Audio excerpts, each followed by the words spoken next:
Good morning বন্ধুরা। তো আবারও চলে আসলাম একটি নতুন ভিডিওর সঙ্গে। তো দেখতে পাচ্ছ সকালবেলা ফুটে উঠেছে গরম গরম ব্ল্যাক টি, তো সঙ্গে আছে তেজপাতা, আদা, তো পাশে একটা রসুন আছে। আবার ভেবে রসুন আছে চায়ের মধ্যে রসুন দিয়ে দেবো, না না চায়ের মধ্যে রসুন দেবো না। আদা তেজপাতা দিয়ে কড়া করে একটু চা করে দিচ্ছি। তো চাটাকে আলতো করে ছেঁকে নেব।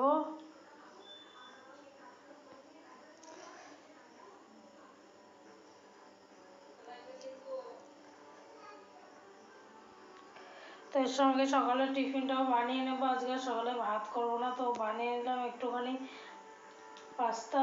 এটাই আজকে সকালে খাওয়া হবে, কেননা সকালবেলা আজকে অনেক কাজ আছে, তো সেই কারণে সকালবেলা হালকা কিছু করে নিলাম। আর তারপরে দুপুরের দিকে রান্না বসাবো আজকে।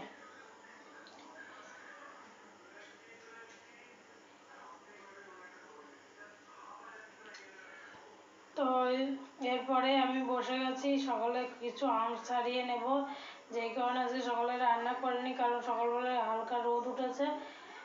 কদিন ধরে আজকে ঝড় বৃষ্টি হচ্ছে, সেই কারণে ভালো আমগুলো তো পড়ে গেছে, তো আমগুলো তো কিছু না কিছু করতে হবে। আর আমার দুই মা বলেছে আচার পাঠাতে।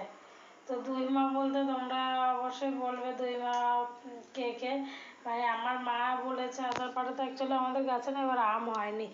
আর আমার শাশুড়ি মা তোমরা সবাই জানো কলকাতাতে থাকে, তো সেখানেও সেরকম আম পাওয়া যায় না, তো তার জন্য আমি আচার করে পাঠাবো সবার জন্য।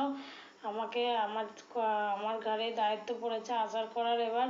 তো দেখা যাক ফার্স্ট টাইম আচার করে করবো, কীরকম লাগে, ভালো খারাপ যেরকমই লাগে মানে তারা খেয়ে নেবে, মানে একটু বলবে হয়তো এটা কম ছিল ওটা কম ছিল, তবুও এর থেকে বেশি কিছু বলবে না, মানে মায়েরা যেটা বলে সাধারণত সেটাই বলবে। আর দেখো আমটার না আঁটি হয়ে গেছে, কত কষ্ট করে যে কাটলাম, আর বোর্ডটায় ধার ছিল বলে কাটতে অতটা অসুবিধা হলো না। তো আমি এটাকে ফাল করে নেবো। আর আমাদের কাছের আমগুলো না একটু প্রবলেম, কাঁচা থাকতে তবু একটু ভালো থাকে, আর পেকে গেলে না পোকা ধরে যায়, আমাকে আম খাওয়াই যায় না বলতে গেলে।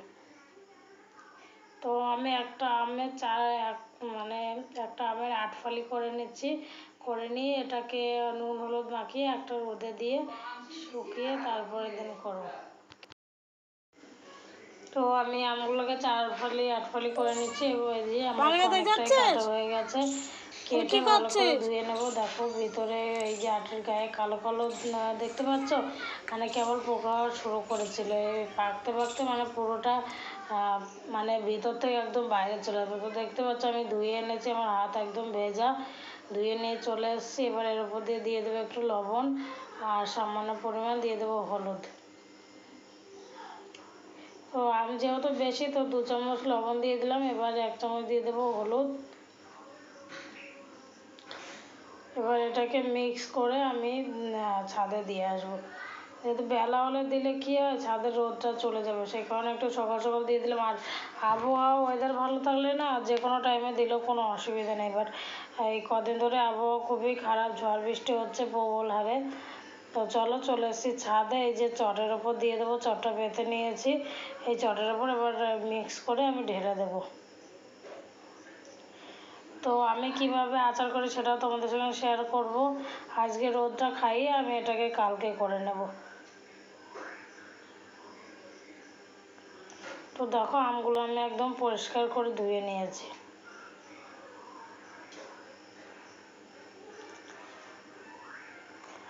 তো তারপরে ঘরে এসে দেখলাম তোমাদের দাদাভাই যে একটা প্যাকেট নিয়ে এনেছে, তো এই প্যাকেটের মধ্যে কী কী আছে অবশ্যই দেখবো, তোমাদেরকেও দেখাবো। তো চলো এক এক করে বার করি।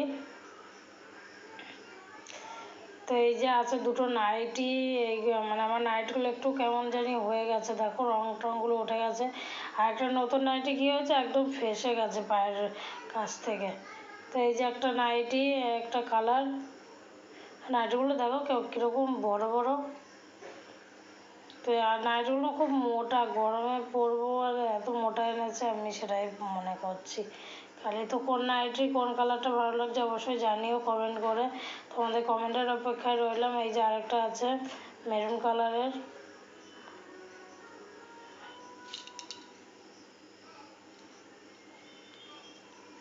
তো অবশ্যই কমেন্ট করে জানাবে কোনটা ভালো লাগছে, তোমাদের কমেন্টের অপেক্ষায় রইলাম।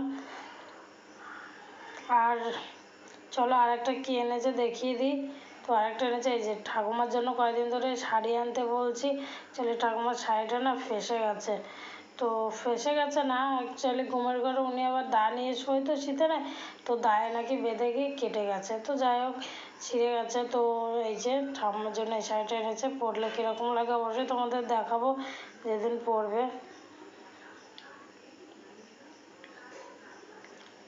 তো কীরকম লাগছে অবশ্যই জানিও। আর আমার ভিডিও ভালো লাগলে লাইক কমেন্ট শেয়ার করে দিও। আমার নতুন বন্ধু হয়ে থাকলে অবশ্যই চ্যানেলটি সাবস্ক্রাইব করে আমার পাশে থাকবে।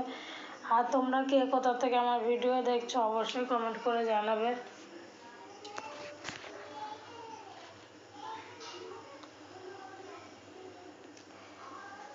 তো তারপর এখন বিকাল বাজে 4টে, 4:30 বেজে গেছে।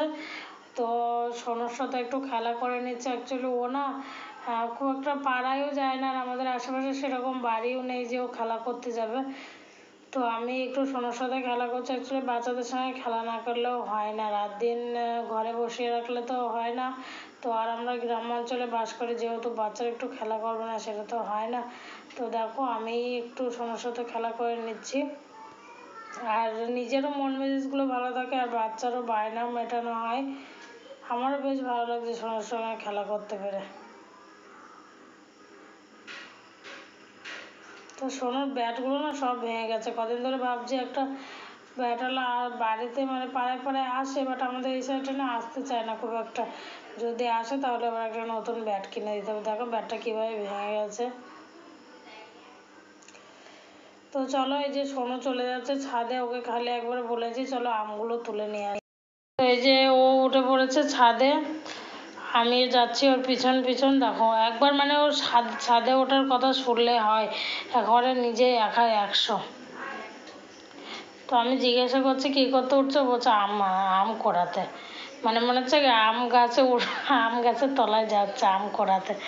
তো দেখো আমগুলো না একটু একটু জল মরেছে, আর যেহেতু লবণ দেওয়া না বেশ জলও বেরিয়েছে এর থেকে। আর মনে হচ্ছে আর একটা রোদ দিতে হবে, দেখা যাক কালকে যদি ভালো রোদ বেরোয় তাহলে দেবো, আর না হলে এটাকে আচার করে ফেলবো। তো চলো এবার চলে যাবো একটু দুধ আনতে। তো দেখো পুকুরের জল থই থই করছে, মানে ভালোই জল হয়েছে, পুকুরটা দেখলে বোঝা যাচ্ছে। আর এই দেখো ঝড়ে পুরো ধান একেবারে মানে মাটির সাথে মিশিয়ে দিয়ে গেছে। চাষিদের যে কী ক্ষতি হয়ে গেছে, আমাদের ধানটাও এরকম হয়ে গেছে।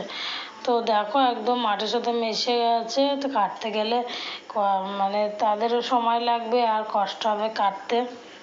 তো কিছু করার নেই, এবছরটা এরকম হয়েছে। তো চলো এই যে ধানটা কী অবস্থা। তো তোমাদের ওদিকে কীরকম ঝড় বৃষ্টি হয়েছে অবশ্যই জানিও।